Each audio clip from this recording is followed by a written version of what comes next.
Okay, so now let's talk about this topic in route surveying, the vertical parabolic curves. So, iba na yan sa simple curve, yung area sa mga horizontal curves, such as simple, compound, reverse, spiral. So, this one's vertical parabolic curves. Ang stationing niya is along the horizontal na, hindi na along the curve. Okay? What do I mean by that? Kumbaga, eto, para makompute mo yung given na may stationing ka na na PC, papunta kay PT. Given na may stationing ka na rito, gusto mo pumunta kay PT, add mo na lang yung, eto, buong length ng curve, yung horizontal distance na yan. O, yun na yun. Unlike sa kunin mo mismo yung buong length ng curve na paganyan, yung, yung arc mismo, di ba ganun yung ginagawa natin sa horizontal curve? Dito sa vertical curves, di na ganun. Okay. Ayan, so sag parabolic curve. Sag, two types yan. May sag, may summit or crescent. Ay, crescent, crest. Mukhang crescent din kasi siya. Di ba? Crescent. Sige, so ayun. Back tangent, -6 degrees. So ayun, pag sinabing sag, automatic, negative na yung back tangent niya. Yung first, yung nasa left. Ang forward tangent niya, yung positive, 2% yan. The two grades intersect at station, 12 plus 200. Ito pala yun. Stationing niya pala yan. Okay, lagyan natin. Labelan natin. So, it's ito yung vertex. Stationing nun ay, ano yun? 12 plus 200. Oh, and elevation yan ay, meron din pala. Elevation ay 25.632 meters. Ayan, so two grades are to be connected by a parabolic curve, 160 meters long. So, yan, symmetrical pa lang yan. So, mahati lang siya into two equal parts yung curve natin. So, galing dito sa may maximum, tinatawag natin itong maximum offset distance eh. Ito yung pinapangalanan nating H. May formula tayo dyan. Okay? So, ayun, galing sa H, yan, draw ko lang ng straight line doon. So, yan, nahati na yung curve natin. 80, 80. Okay? So, find the elevation of first quarter point. First quarter point, ibig sabihin, 1/4 ng buong length. So, ang 1/4 ng 160 ay 40. So, ayun. So, ito yung hinahanap na elevation. Sa mismong curve, this one. Hinahanapan yan. So, paano natin makukuha yan? Kailangan muna natin kuhain yung yung H, maximum offset distance. Then, mag-squared property of parabola tayo para makuha natin yung Y. Pangalanan natin Y. If this is X, pangalanan ko na lang na X yung 40. If this is X, yung katumbas niyan, yung corresponding, ano yan, ordered pair niyan, syempre Y, di ba? Then, kung X horizontal, Y yung gawin natin vertical. So, ayun. Tuunayin muna natin yung H. Paano natin makukuha yung H? Dito na lang. H is equal to 1/8 ng buong length times, actually, itong G1 minus G2, pwedeng sum mo na lang yan, neglect mo yung sign. Or kung gusto mo legalistic, isulat siya. Unahin mo yung G2 kasi yun yung positive. G2 minus G1. So, wala namang bearing yan. Basta, sum lang yan ng dalawang gradient. Neglecting the sign. So, L, 160 over 8. Oops, laki. Ang dami. 160 over 8 times G1 natin ay, or G2 natin ay 2% plus yung G1 natin 6%. Ngayon lang. Or minus negative, di ba? Magiging positive yun. So, that will be 1.6 meters. O, yan na. May H ka na. Yun, may H ka na. So, by squared property of parabola, I mean, parang squared property of parabola, ayun o. Yung horizontal distance niyan. And yung ito. Ayan. Horizontal distance. Since parang parabola nga yan. Tapos ito rin yung x nito. Yung x naka-square. Tapos ito naman yung y niyan. Ayun o. Ay, pangit pala. So, ibababa ko na lang siya. Ayan o. Baba ko siya. Ito naman yung y niya. Ayun, parang squared property of parabola. Ginawa kong parang kasi di naman ganyan yung squared property of parabola. Di ba yung kabila yung kinoconsider nun? Ito tapos ito. Tapos ito tapos ito. Buong ito tapos ito. Okay, basta ganun lang naman yun. So, kung solve natin si y, that will be y over yung x squared. O, equal natin sa h naman, yung maximum offset distance, divide mo dito. L over 2 yan, automatic, di ba? L over 2 squared. O, so, yun, solving for y will give us, ano lang yan, h over, may h ka na, 1.6. L over 2, 80 squared, times mo sa x squared na 40 squared. O yan, 0.4. 0.4 meters. Okay na yan. May 0.4 meters ka na. O anong binigay kasi na unang given? Hinahanap natin elevation. So gagamitin natin yung may elevation. Alin yung may elevation dyan? Itong vertex lang. So paano ka makakapunta doon? Ito na yung sinasabi ko na parang sa stationing niya rin baga. So para makapunta ka dyan sa elevation nito, kailangan mo munang dumaan, bumalik ka muna sa PC. Kailangan mo munang bumalik sa point of curvature. Point of vertical curvature sa ano. Ayun o, kailangan mo nang dumaan dyan. Tapos, kunin mo ulit to. Or pwede mo ngang ibawas na lang yun eh. Pwede mo gawin pala is umangat ka na dito. Pag ganyan ka na oh, hanggang dito ka na. Tapos angat mo na lang na y. O yun na yun. Yun na yung elevation sa first quarter point. Diba? Now, ano yung distance na yan? Ang distance na yon is,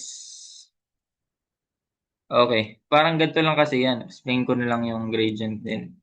Ang gradient kasi, pangalan mo, sabihin natin may theta dyan. Sabihin natin may theta dyan. So, ano yun? Tangent theta, di ba?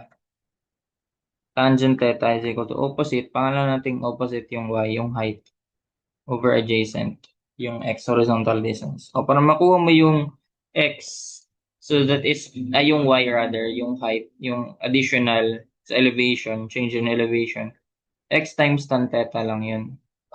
Pero yung tan theta dyan, yan na yung gradient. O, kaya ang mangyayari, parang x times gradient lang yan para makuha mo yung additional sa y. So, ganun. Pero makuha mo yung pinangalanan tong q eh. O, q. O, kasi ito, wala bang p dyan? Baka ito yung p niya. O, ito yung p. No, so, di naman tayo interested dun kasi dapat nasa curve yung hinahanap natin na elevation. Pero dadaanan natin yun. So, paano yan? Parang kuha mo yung elevation at q. Elev at q. That is what? Start ka sa elevation sa v. The point of vertical curvature or PVI yan. Then, dadagdag ka ng, ayan, para makuha mo yung height. Ito, h, pangalan nating h, pero, lang. Huwag natin pangalanan, pwede namang gradient times, ano lang, gradient times yung distance. So, syempre, kung 40 to, syempre, 40 na rin to. 40 din yun. Oh, so ano yan? Parang nangyari, L over 2, L over 4 times the gradient 1. Neglect mo lang yung sign. Ayun na yung elevation at P. Dadagdag mo na lang si Y para makapunta ka na sa elevation at Q. Di ba? O yun na yun. Elevation at P, 25.632. 632 plus. Plus ba? O L over 4. L over 4, 160 divided by 4, 40. Times gradient sa 1 ay, na yun, 6%. O tapos, multiply mo sa, yun na pala yun. Add mo na lang yung Y na, uy, 0.4 yun, di ba? Handa ako, 0.4 yun eh. Okay, 0.4 to. Ba't nabura? Hindi, 0.1 lang ba nasulat ko kanina? Hindi, alam ko na may M yan eh. Nabura lang siya. Okay na. 28.432. May ginawan din akong ano dyan eh. 28.432. Same, same. 28.432 meters. O, ayun. Di ba? Pakadali. Another solution is by using gray diagram. Ito ko na lang. Another solution is by using gray diagram. Paano yun? Gawa ka lang ng ano? Gawa ka lang na mas mahaba nga lang solution dun. Kasi kailangan mo kunin yung, yung ano, kailangan mo kunin yung location ng maximum point. Kung saan, zero yung gradient. 'Di ba? Ayun lang yun. Pero in this case, mas okay gamitin yun, mas mabilis yun. Pero in some cases din, mas mabilis din naman to. Kaya dapat alam mo parehas yung approach. Ayun no. So to gradient, -6. Ayun, -6. So i-read ko na lang. -6, bababa ka. -6%. O tapos, yung isa, 2%. Positive 2%. Mga dito na lang. Pag kinonect natin yan, ito na lang. Pag kinonect na natin yan, ayan na yun. So, dito pa lang makikita mo na kung nasaan yung location ng, ayan, ma-determine mo na yung location ng maximum point. So, ayun. Ang lowest point nga, dito banda, shifted towards siya. So, siguro sobrang laki naman nung ito. Itapat ko nga. Itapat ko na lang. Gusto ko siya itapat. Di na nga. Ay, may nakalagay kasi dito eh. Sundan na lang natin. Ayan. So, dyan dapat mag-zero. Ako, itong 6. Oops. Ay, mali.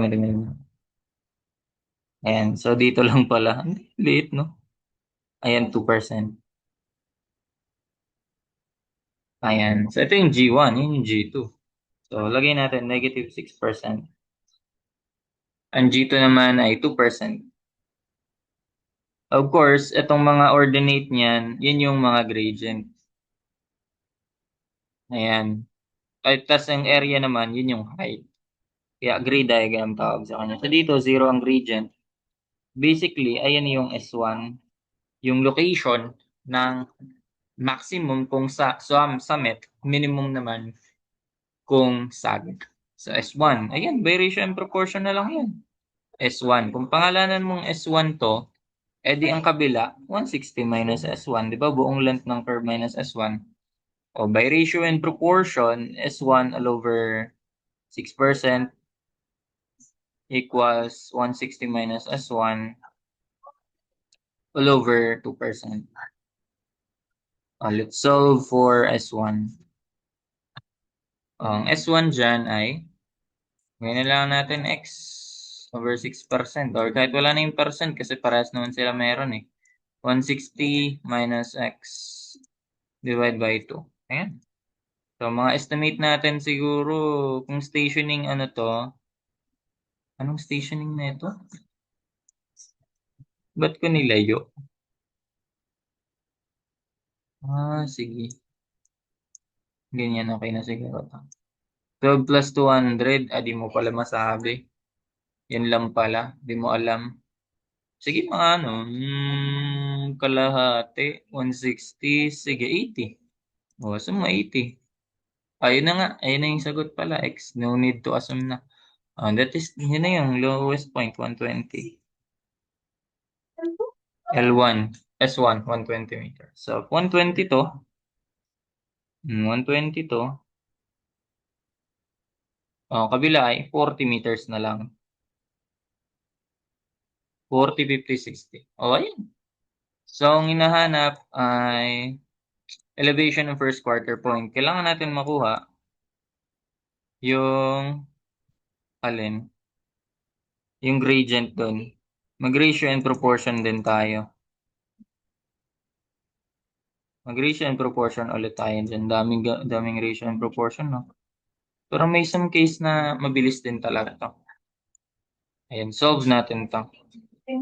Another by ratio and proportion ay pangalanan ko na lang tong G. Another G. Another G. G. So, ano yan? 6%. Baliktad naman. 6% over 120 is equal to G. G over. Ito, 40 to, di ba? 40. So, ito ay yung buong S. Ay, ito ay lagyan ko muna ng distance. Ayan. So, ito yung buong S1.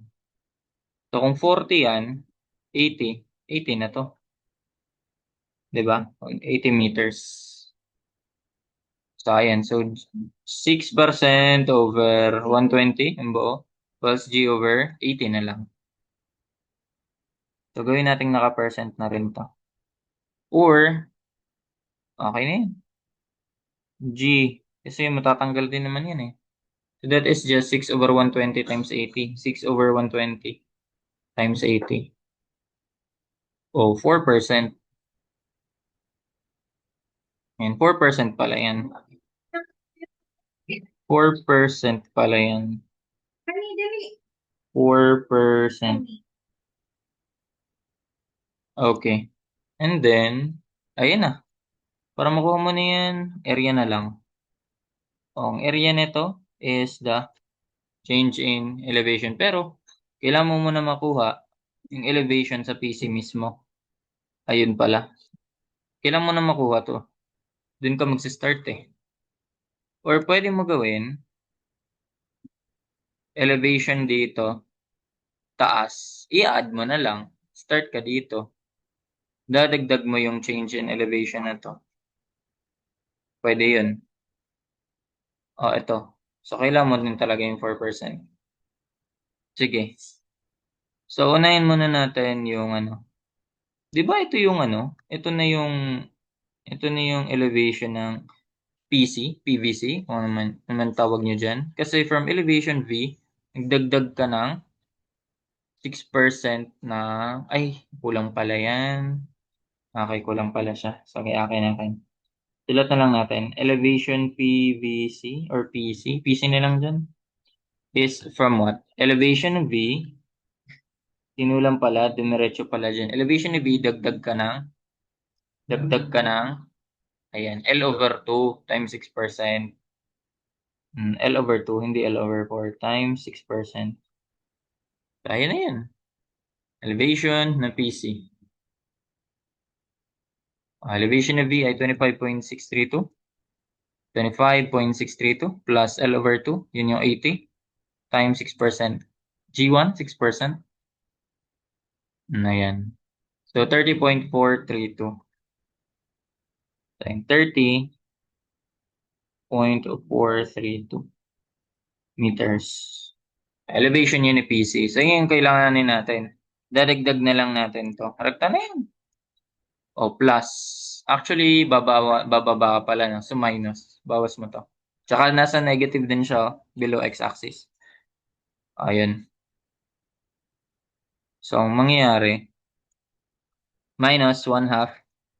Base 1 na 6%. Neglect na lang natin yung negative. 6%. 1/2 base 1 plus base 2, 4%. Times height. In between them, 40 meters. Yan, 28.432. Same lang sila. Or, one more thing. Pwede ko ba mausad to? Gawin ko to, may negative na lang. Gawin ko na may negative para same siya sa kabila. Negative 4%. Okay, so ayun. One more thing is galing ka di, ayun lang, di pala alam. Pag ganun is, daw pwede rin siya. Kumbaga, kung saan kasi may known elevation, pwede ka dun eh, di ba known elevation dito? Ayan. So, kailangan mo pa makuha yung gradient dito. Pwede naman yun. Tapos i-add mo na lang to. Add ba? O, paangat ka eh, di ba? So, galing ka sa elevation na yan, tapos aangat ka. Pwede rin. Pero yun, kukompute mo pa yung G dun, panibagong G eh. So, okay na yan. Diba, mas mabilis yung isang approach, yung by conventional. Pero in some case, mas mabilis naman tong pag gumagamit ka ng gray diagram. So that's it for this problem. Thank you.